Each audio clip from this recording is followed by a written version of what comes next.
Ball will go back over to Yorktown. John Nickel looking on. Got to do something to fire up this club trailing by 3 in the way that Comsewogue's defense has played.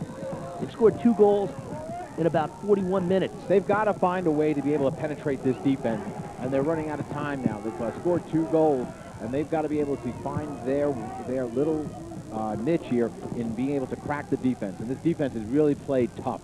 Anytime you hold Yorktown to only 2 goals in about 40 minutes of play, you know you're playing good D. Well, they'll try to take it to the cage. McElduff shot. That goes wide with 7:15 to go. You know, and Yorktown's had a tough schedule. Started the year 0-2. They lost to Ward Melville 12-11 their first game. Followed that up with a loss to St. Anthony's 10-8. 2 powerhouse teams that they took on early. Then started getting things going, got the ship righted with an 11-3 victory over Ridgefield, Connecticut. As we reach the 7-minute mark. The shot in front, that one goes wide as Brown is back. And they are on a 10-game winning streak, if I'm not mistaken. Is that correct, Hal? They are, and they had a big 2 overtime victory over Mayapack, 8-7. Of course, Mayapack defeated by Shenandoah. And Shen will be playing against Northport in the Downstate A title game. That'll take place on this field following this game. Winner of this game takes on the winner of Carthage and Amherst. That game being played up in Syracuse. The Upstate C Championship, that shot stopped by Spinella. Upstate C Championship has been decided. Skinny Atlas defeating Penn Yan 7-5, so there will be a new champion in New York State Class C this year as the defending champ Penn Yan goes down. Lodewick took that last shot right-handed. He took it up high, right on the stick side of Spinella. That's like throwing the ball as a pass into his stick. Not a tough save for Spinella. Yorktown has got to take better shots than that if they think they're going to score on the Comsewogue goalie and their defense. And we see Comsewogue, who's done so well killing time. And now with 6 minutes to go, John Nickel will use one of his 2 allotted timeouts in the second half to talk to his club. They separate the offense one side, the defense the other side. 5:59 to go. And for Comsewogue, well, solid win the other night against Lynbrook. Able to get the job done, winning 11-4. And again, you know, you give up 4 goals to Lynbrook. Right now, they've only given up 2 to Yorktown. Defensively, they are playing so sound. Well, over the whole course of this season, Hal, they played very sound. They've only been scored goals against as a 4.9 goals over the course of the season.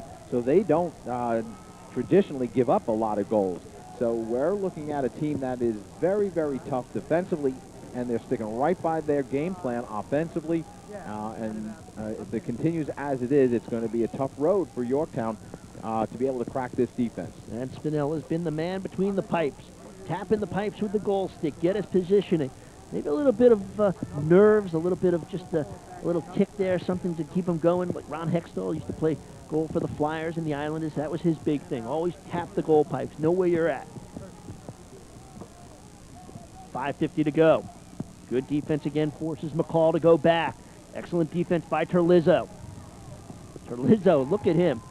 They go back up top to Lodewick. Trying to get themselves closer. You can still see the 15 yards out. They cannot penetrate this defense. Santa Vica, and it's knocked away neatly there.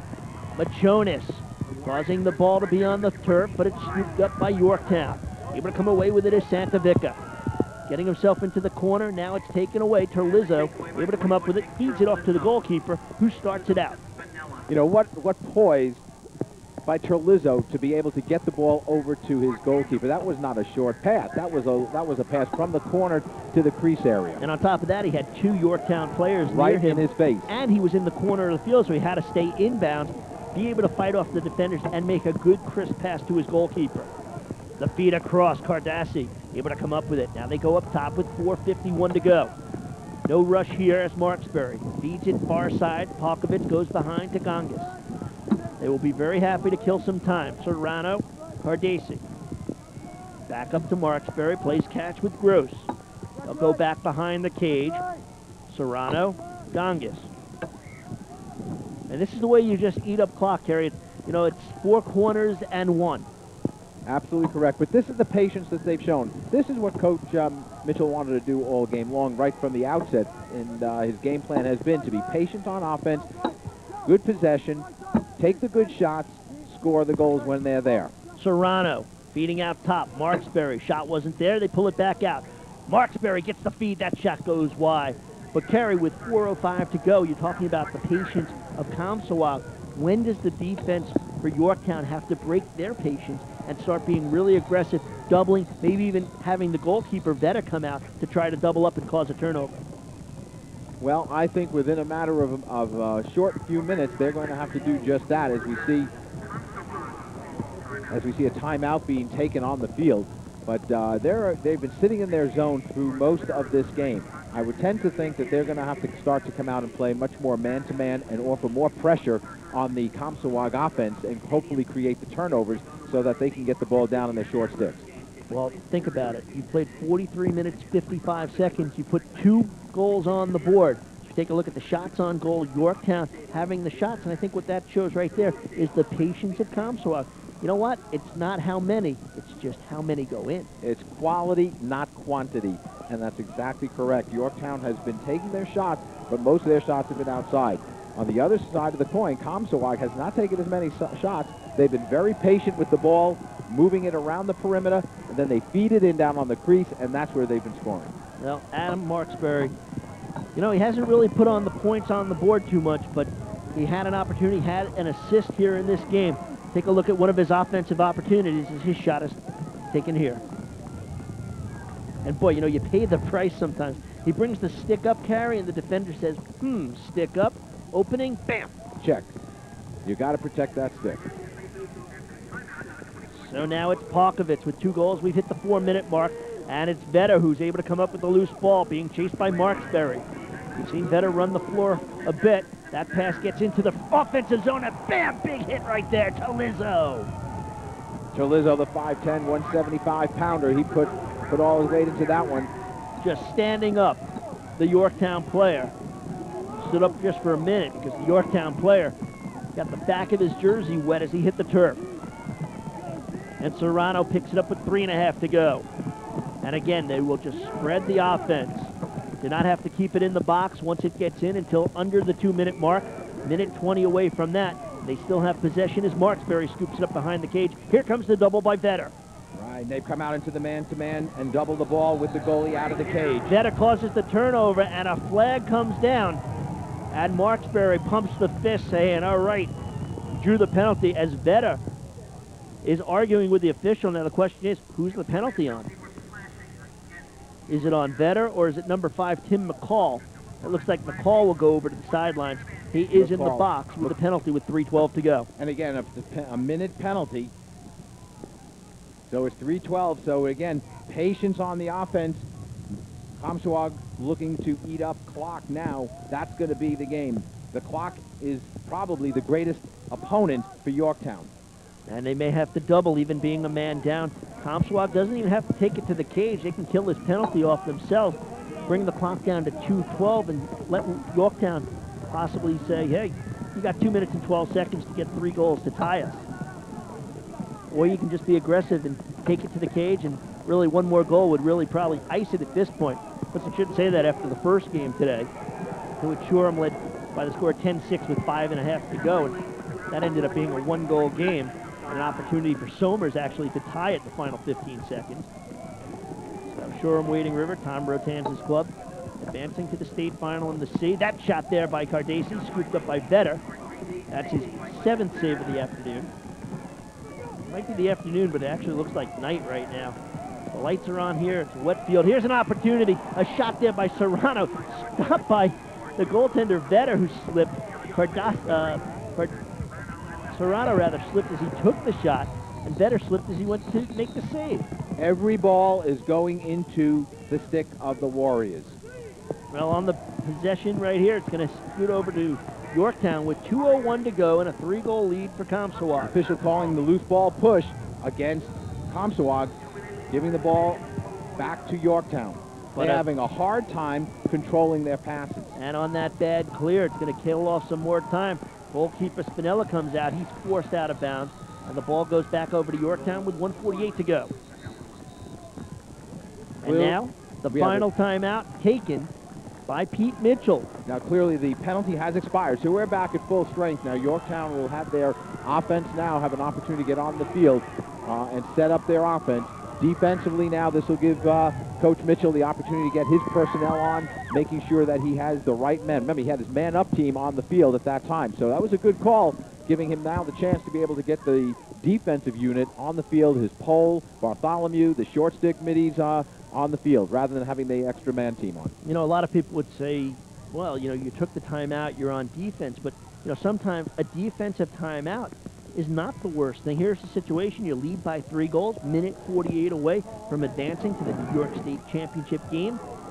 So he says, you know, let's talk it over with the defense. I want everyone to know what their responsibilities are, because you know Yorktown right now, the kitchen sink, the bathroom sink, they're going to the throw sink in everything. the basement, the lawnmower in the garage. They're coming at you right now. And they're going to come at you, you know, as hard as they can, and we just got to hold tough on defense.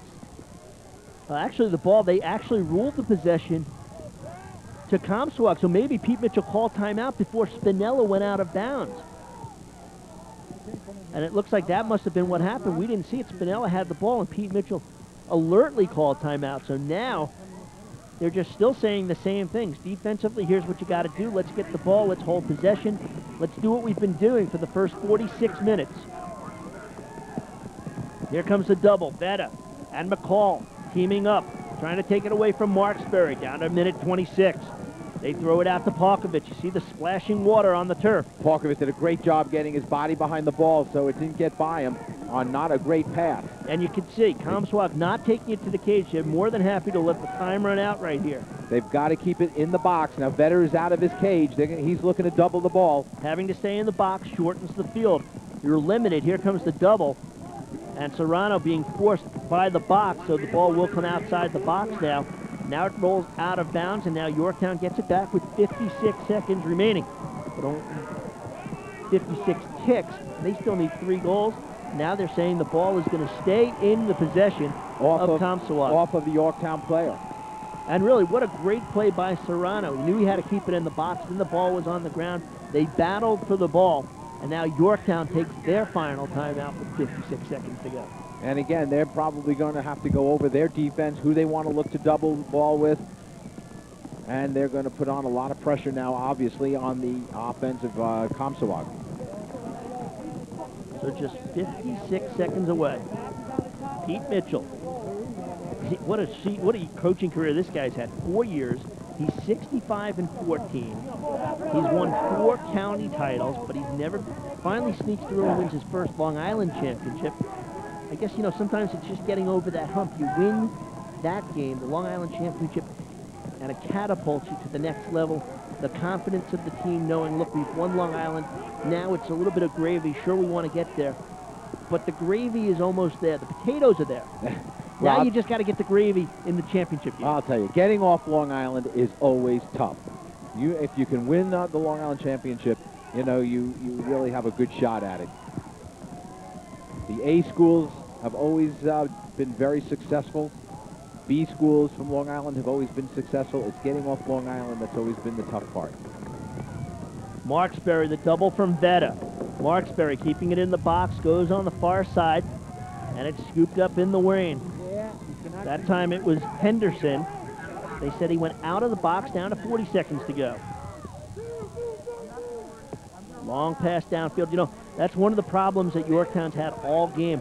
The pressure of Comsewogue on the rise has forced a lot of bad passes by Yorktown, and they've really had a hard time clearing the ball downfield. Yes, Adam Marksbury, by the way, you got to mention, he is so tough on the ride. He is so quick. He's aggressive. He is a very hard rider. The attack on Comsewogue has really caused some difficulty.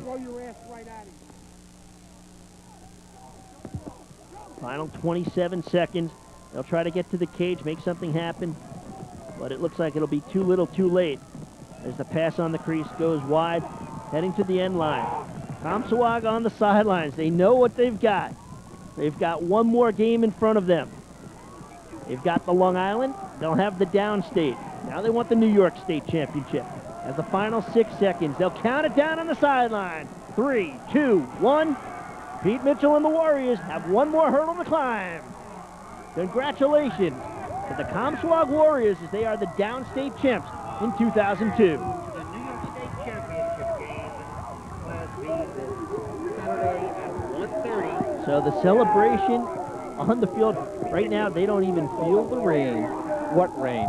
I tell you, this is a well-earned victory for Comsewogue. This is not a typical showing for the Warriors. They are usually much more offensive-minded. They are usually much more of a running team. They played a very disciplined, a very well-coached team. I got to give Pete Mitchell a great deal of credit. He and his coaching staff have really just done an outstanding job preparing, I think, the Comsewogue team for this game. They played superb defense from the very opening whistle to the closing whistle. And you can't say anything more about a team that holds a team like Yorktown to just two goals. Yeah. Their defense really, you know, like we said, you only scored 5 goals, so defensively Yorktown did the job. But their defense was strong, but Comsewogue's just a little bit better. And Comsewogue is the downstate champs in Class B in the year 2002. One more battle ahead for them as they take on the winner of Carthage and Amherst for the New York State Championship. 5-2 the final. Comsewogue over Yorktown. We're back to wrap it up right after this timeout on Cablevision Sports. The gazelle-elephant, the platypussycat. The race to create such magnificent animal hybrids is extremely competitive. But ever since 2001, we've had a technological edge, a fiber optic communications network from LightPath. It allows us to share vast amounts of data with our research partners faster and more securely. And that's led to our greatest success, the golden retriever. Thank you, LightPath.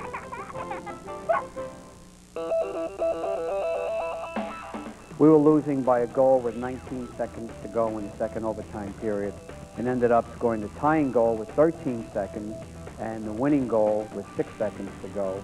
So we scored 2 goals in 19 seconds to win a game which everyone thought was over. We didn't give up. We kept playing hard and ended up winning the game. Catch it on Cablevision local programming. TV that's close to home. Comsewogue, the Warriors, Pete Mitchell's club captured the downstate championship with a victory over the Yorktown Huskers by the score of 5-2 on a rainy field here at Hofstra Stadium. We head downstairs, down on the field to the star of the game, John Pokovich, with our Keith Irizarry. Down here on a wet Hofstra Stadium, the turf is wet, and I guess, John, first off, 2 goals, 2 assists. Talk about being the downstate champions. Nothing better than it. It's a great game. Yorktown's a good team, and can't wait to go play on the States. Now, when you take a look at Yorktown, what were you able to do defensively to stop them holding to just 2 goals? Well, scouting, we saw number 3, number 22, all great players. We just wanted to pack into our zone and see if we could shoot the ball on Phil. Now, everyone out there can see the rain coming down behind us. Do you think it affected the game at all in the second half? I don't know. It made everything a little bit more sloppy, but it's fun to play in. Now you move on to the state championship. What are you looking to do? Obviously, bring home the state championship. Oh, yeah, we're going for a Suffolk sweep. So nothing I want more than to win a state championship in my senior year. John, congratulations. Thank you. Good luck to John Pokovich on Saturday. He had 2 goals and 2 assists today as he gets the victory. We go back up to the booth. Hal and Carey finishes off. All right, thanks very much, Keith. You talk about Pokovich with 2 and 2, but Adam Marksbury, 2 assists in this game, really a catalyst leading the offense. And the great play of Adam Bartholomew on the defense. This kid played a solid game. Again, the long pole, don't get the respect, but boy, what a game he played. He played outstanding. He played consistent, as did the other 3 long poles, and the 2 short stick midfielders did a great job and gave Spinella so much support, didn't allow them to get inside on Spinella, force the outside shots by the midfielders, and that was the difference in this game. Andrew McEldroff with both goals for Yorktown, and really, they just shut down the high-powered offense. Absolutely, because Yorktown had been scoring. I mean, McEldroff has had a great season, as did the rest of the Yorktown offense. They just were not able to crack this defense. So Comsewogue Warriors, they advance to the New York State Final. They take on the winner of Carthage and Amherst here at Hofstra on Saturday, June 8th. Once again, the final in this one, Comsewogue 5 and Yorktown 2. Today's game has been brought to you by Adelphi University.